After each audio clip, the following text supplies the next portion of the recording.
celui-là à 130 ou je sais pas quoi. Pourquoi à proximité, enfin sur le coteau on l'exclut, pourquoi à proximité du centre historique? En soi, là, c'est des critères que je ne comprends pas.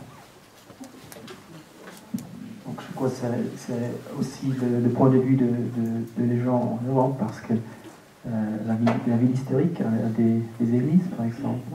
On ne veut pas que les tours sont plus hautes que les églises, par exemple. Et on a défini les zones historiques aussi de ce point de vue. Ça veut dire, on a des zones industrielles, qui sont à côté des voies de CFF, et là on peut construire des tours. Et vous avez raison, la tour de la Prime Tower est une tour exceptionnelle, parce qu'elle a une hauteur de plus que 80 mètres, et elle va rester la tour la plus haute pendant une dizaine d'années. Et donc on a aussi conçu une sculpture, aussi pour cette raison, parce que on va toujours être la plus haute tour, on va toujours être visible de chaque position de Zurich. Donc on a essayé de faire une sculpture, mais une sculpture qui a des différentes faces. On a les portes à faux, et on a la forme, ça veut dire parfois il est très, très étroit, parfois il est très, comment on dit, large. Ouais. Donc il est aussi large parce qu'il y a un programme, et le programme est lié à la densité. On peut réaliser ce programme à cet endroit. Ça veut dire parfois on a aussi des limites, parce comme architecte, on a un programme, enfin, on ne peut pas le changer le programme. Ça veut dire le client dit je veux 40 000 mètres carrés pour locataire. Donc on a un périmètre limité et on a un assez grand programme, et on doit trouver la solution qui est la meilleure. Et une autre chose, vous avez dit que ce qui est très important, ce sont des rez-de-chaussée qui sont ouverts au public, parce que la Prime Tower et tous les bâtiments annexes qui sont à côté de la Prime Tower ont des rez-de-chaussée accessibles. On peut aussi dire, si vous continuez à cette pensée, que la ville, ça veut dire ouvert au public. La ville urbaine est publique. Donc l'étage le plus haut de la tour est aussi public. Ça veut dire que c'est la continuation de la vie urbaine. Parce qu'il n'y a pas beaucoup d'exemples avec même des tours qui ont une hauteur de 40 mètres à Zurich, qui sont accessibles au public. Donc c'est aussi une discussion qu'il faut faire, parce que souvent les tours sont, par exemple là-bas, ils ne sont pas accessibles pour le public, sauf le Messeturm, avec un bar aussi, qui est qui a le même propriétaire, par exemple. C'est le Swiss Prime Site, le même propriétaire.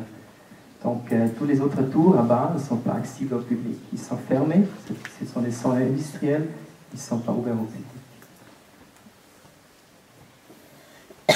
Et une autre chose, c'est aussi la discussion, je ne crois pas il faut avoir la discussion sur les tours avec une hauteur de 80 mètres ou de 100 mètres ou plus. Ce sont surtout les tours avec une hauteur de 40 mètres qui sont très importants pour la densité de la ville et pour la silhouette.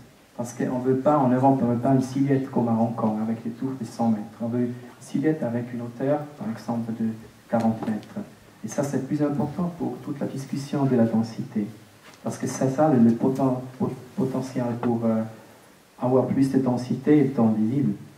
Et en allemand, on a une autre expression, parce qu'on distingue entre un bâtiment et une tour. Parce qu'une tour avec 40 mètres n'est pas une tour. C'est un hohes Haus, un höheres Haus. Ça veut dire un bâtiment plus haut. Je crois que c'est très important qu'on distingue entre les tours et les bâtiments plus hauts. Ça veut dire plus que 25 mètres jusqu'à 40 mètres. Et... Continuez. Oui. Alors, il y a très intéressant. Parce que, donc, on a fait le concours en 2004 à Zurich. Donc, au même temps, on a voté sur une initiative de la droite qui voulait limiter la hauteur des tours à 40 mètres. je ne suis pas pour les draps, la droite, mais c'est intéressant qu'ils ont choisi la même hauteur. C'est comme 40 mètres qui sont liés à la ville et ce qui est plus que 40 mètres n'est plus lié à la ville. Donc on a voté contre cette initiative, mais quand même on a dû voter de cette initiative. Et même, je ne sais pas si vous savez, il est interdit de construire des tours. Je crois que c'était les années 70 jusqu'à 80, de construire des tours à Syrie. Je me demande si un bâtiment de 80 mètres d'auteur est vraiment une tour.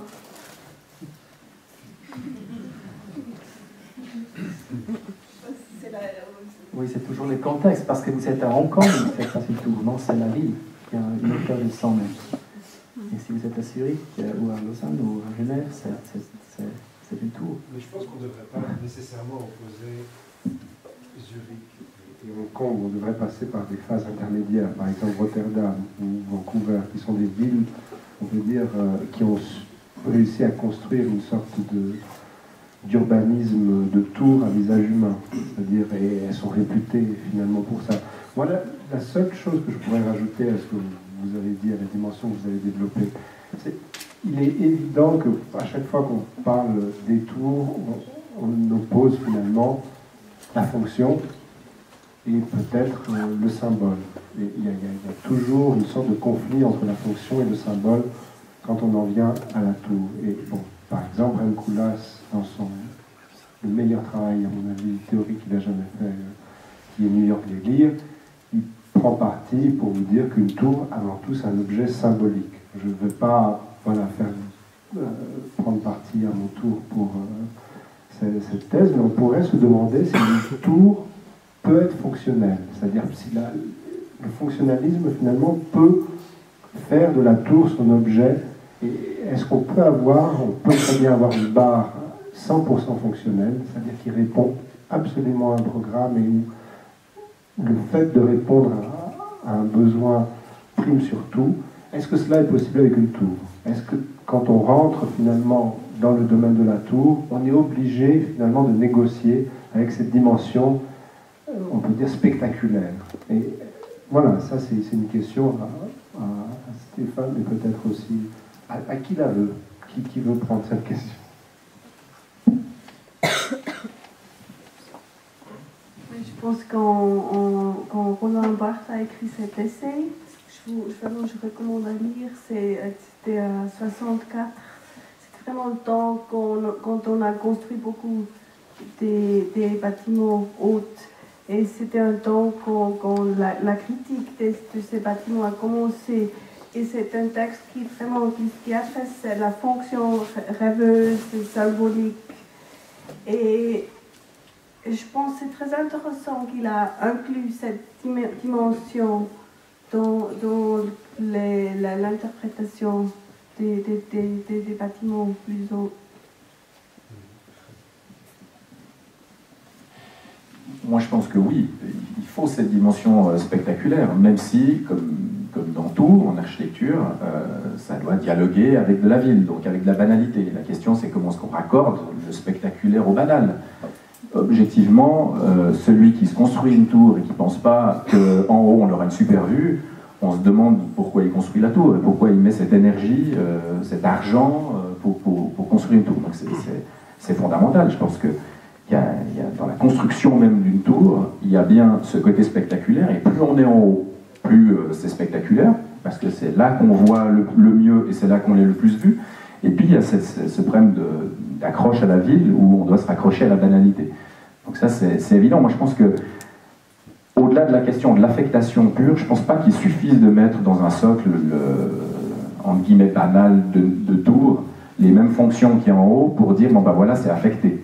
Et puis la place qui sera finalement confisquée par les bureaux qui seront là au rez-de-chaussée, il gagnera. Non, je pense qu'il y a vraiment un problème d'accroche dans l'affectation, c'est-à-dire qu'on doit choisir la bonne affectation au socle, et c'est suffit, je pense pas juste de dire que c'est public, puis donc ça marche. Et puis ensuite, il faut définir le socle. Comme n'importe quel espace, si on définit à la Seagram ou à la Le Corbusier ce qu'il imaginait du projet de New York en 1935,